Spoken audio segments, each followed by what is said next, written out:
Vasudev Kutumbakam, Atiti Devo Bhava. These two phrases capture a deep philosophy. The first means the world is one family. The other means a guest is equivalent to God. And today, both these ancient Indian concepts resonated at the Bharat Mandapam in New Delhi, India's capital, as a group of 20 got together on the first day of its summit. Now, to anyone watching, it was truly a sight to behold, and rightfully so. After all, the entire event was aglow with India's cultural splendor, its values of inclusivity, its vision for a united world, and its growing importance on the global stage. And let me say this, it's one thing to hear and talk about these credentials, but it's totally different to experience them live as we did today. And I'm sure many world leaders and G20 delegates would vouch for this.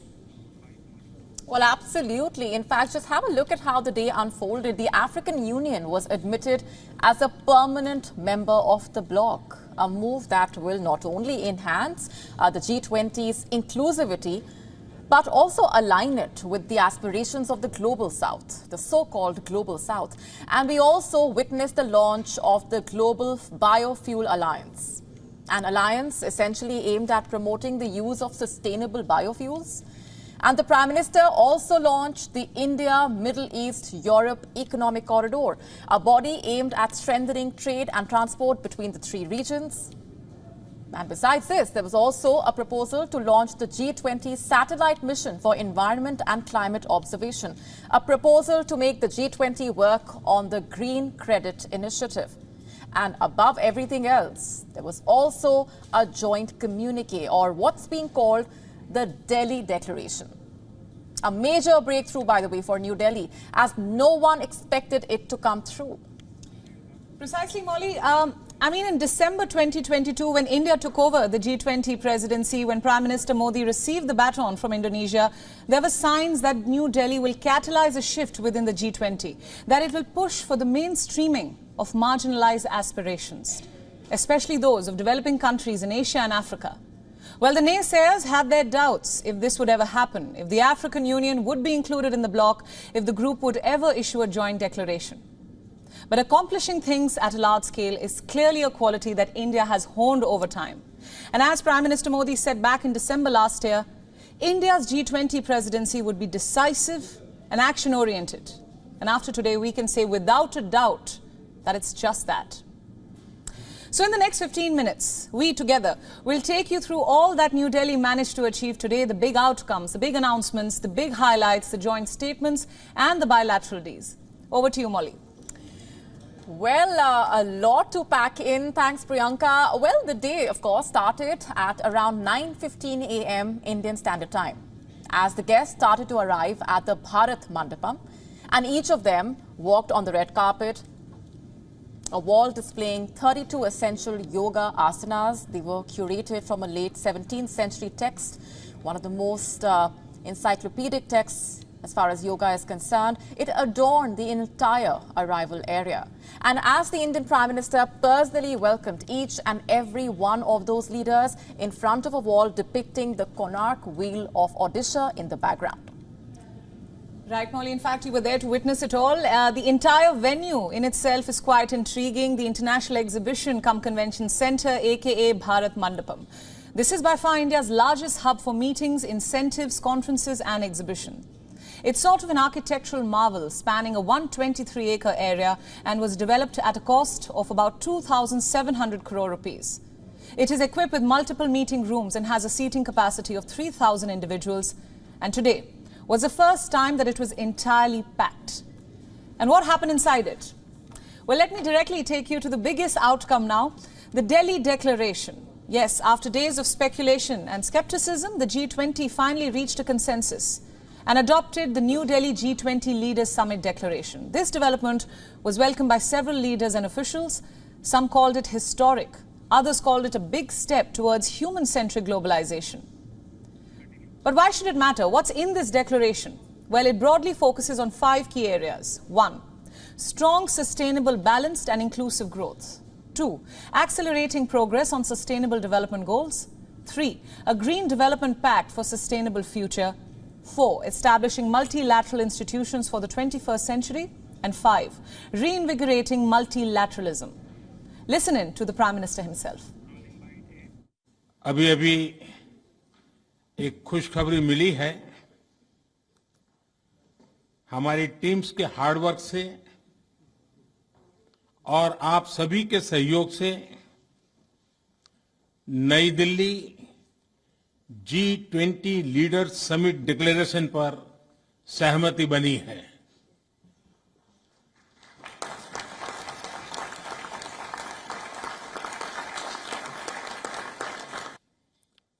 मैं इस declaration को adopt करने की घोषणा करता हूं।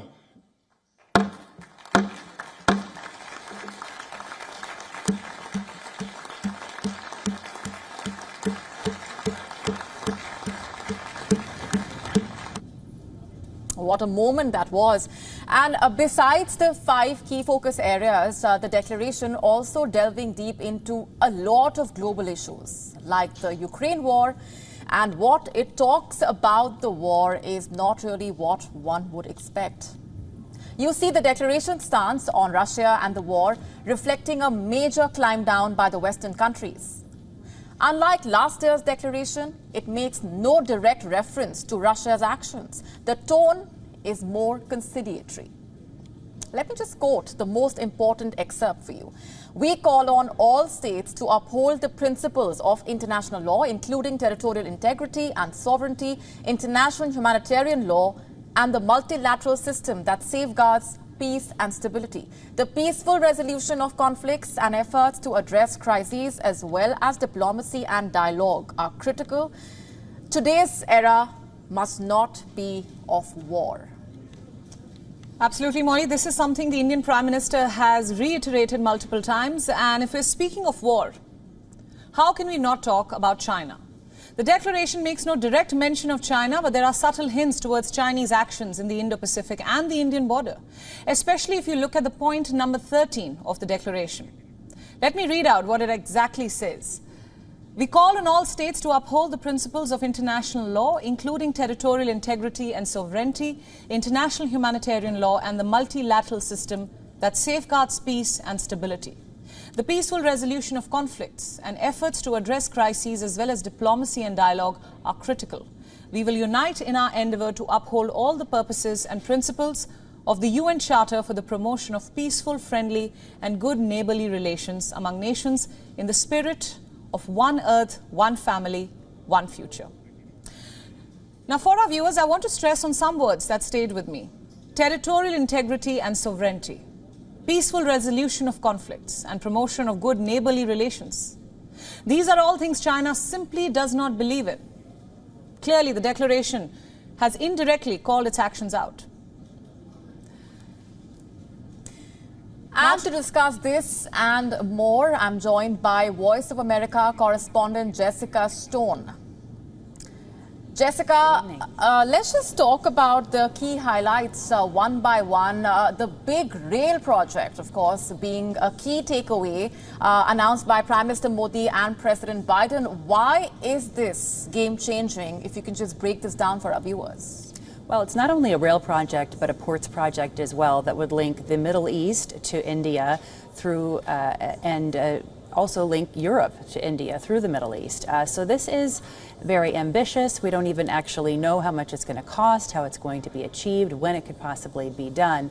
But the Memorandum of Understanding was signed today, about 3 or 4 hours ago, and it includes the EU, Saudi Arabia, UAE, India, and the United States. And I'm told that both India and the United States really worked on this very closely together, conceived of it, and it falls into both of their goals, their shared goals of sustainable development. And it certainly falls also into the U.S. goal of normalizing relations between Israel and Saudi Arabia, because both of these countries are part of this deal and will have to work more closely together, despite the fact that they have no diplomatic relations currently. Right, Jessica, there's also a lot of talk of this plan being a healthy alternative to China's BRI. What do you have to say on that? Certainly is an alternative. We don't exactly know how it's going to stack up to the BRI projects in terms of scale, but this does fall completely within the agenda for the United States government to give other countries alternatives to the type of finance arrangements that Beijing offers. We know that Sri Lanka is one of the worst examples of what can happen when you can't pay Beijing back. They're using 70% of their revenues to pay just the interest on the debt. They've had to declare a bankruptcy after taking a BRI loan for a port deal. So there's certainly a cautionary tale there, and the U.S. government really does want to provide more alternatives in this arena because it understands that this is part of being an advocate for the so-called global South. These low-income countries need more options. Indeed, Jessica, just digging deeper into the key takeaways from that declaration, also a couple of economic takeaways that have been a lot more crucial as compared to the other ones, also being in sync with India's vision for the summit. And to start with, the G20 nations said that they will be pursuing reforms for better, bigger and more effective multilateral development banks, or MDBs, that this includes the World Bank and the International Monetary Fund. And second, the bloc has backed the regulation, supervision and oversight of crypto assets, activities as well as markets. And this is a major boost to the global efforts to curb money laundering and terror financing. And third, the group said that it will be striving to improve access to digital services and digital public infrastructure for quote-unquote sustainable and inclusive growth. And this, of course, is closely linked to the G20's endorsement of the Financial Inclusion Action Plan. And number 4, the Delhi Declaration talks comprehensively about climate action, warning that climate investment must, quote-unquote, rapidly and substantially scale up. And these are all impressive proposals, and they're also complemented by some specific announcements aimed at ensuring that these proposals see the light of the day, most of them being in infrastructure. Yes, indeed. Now, like we mentioned, the G20 summit also saw the launch of the India, Middle East, Europe Economic Corridor. The project includes India, the UAE, Saudi Arabia, the European Union, France, Italy, Germany and the United States. But what exactly is this project? It technically concerns shipping and railway links. Think of it like a modern-day spice route, which will counter China's Belt and Road Initiative. And let me break it down further for you. To start with, it includes a rail and shipping corridor as part of the Partnership for Global Infrastructure Investment. The project will aim to enable greater trade among the involved countries, including energy products. The corridor will include an electricity cable, a hydrogen pipeline, and a high-speed data cable. Now, besides these impressive deals, also the inclusion of the African Union as a permanent member of the bloc, like we mentioned earlier. And this is something that the Indian Prime Minister has for long desired. In fact, in June this year, he personally wrote to the leaders of the G20 nations, urging them to grant full membership to the African Union in the bloc. And a few weeks later, the proposal found itself in the official draft communique for the summit. And today, there was an official announcement with Prime Minister Modi inviting the Union's chairperson to take a seat at the G20 table. औपचारिक कार्रवाई सबका साथ की भावना से ही भारत ने प्रस्ताव रखा था कि अफ्रीकन यूनियन को G20 की स्थायी सदस्यता दी जाए। मेरा विश्वास है कि इस प्रस्ताव पर हम सबकी सहमति है।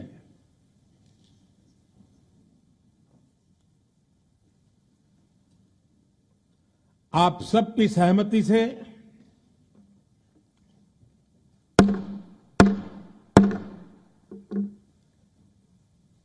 आगे की कार्रवाई शुरू करने से पहले मैं अफ्रीकन यूनियन के अध्यक्ष को G20 के स्थायी सदस्य के रूप में अपना स्थान ग्रहण करने के लिए आमंत्रित करता हूं। So at the end of the day, day one of the G20 summit decisively signaled its emergence as a significant player on the global stage. It also displayed India's intentions of democratizing the forum and empowering smaller nations. This approach only reflects Prime Minister Modi's commitment to inclusivity. It also displays how internationally Prime Minister Modi's diplomacy has strengthened India's global relationships. Absolutely. And at the same time, India's hard power was equally on display. This is evident in the fact that India was able to get a joint communique out. It also shows how India simply does not kowtow to powerful countries, but is able to push for change and also get things delivered.